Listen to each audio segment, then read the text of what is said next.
এই যে এই জায়গায় বুড়িটা ফেলে দেই। আরে চুমকি, বুড়িটা এখানে কেন ফেললি? আরে ভুড়ি ফেলবো না তো কি করবো রে? আরে তুই তো মনে হয় জানিস না ভুড়ি দিয়ে অসাধারণ ভাবে রান্না করা যায়, দেখ কি সুন্দর।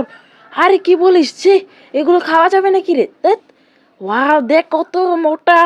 আরে রে, সি সি, আমি খাবো না, যা।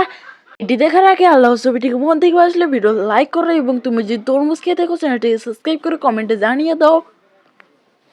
আরে কি রে, এত বড় ভুঁড়িটা কোথায় পেলি? আরে এটা চমকে ফেলে দিয়ে গেছিলো, তাই আমি নিয়ে আসলাম। হ্যাঁ, একদম ভালো করছিস, চল আজকে এটা রান্না করে খাবো। হ্যাঁ, তুই ঠিক বলেছিস রে।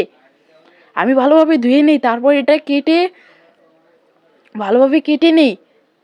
কাটা হয়ে গেলে সবগুলো পরিষ্কার করে আমি সিদ্ধ করে দিব। এখন আমি সবগুলো সিদ্ধ করে নেই। সিদ্ধ করা হয়ে গেলে এগুলো সবগুলো সবজি কেটে নিব। এখন বড়িগুলো ছোট ছোট পিস করে আমি কেটে নেই। বন্ধুরা দেখো, রান্না হয়ে গেছে, চলো খেয়ে দেখি।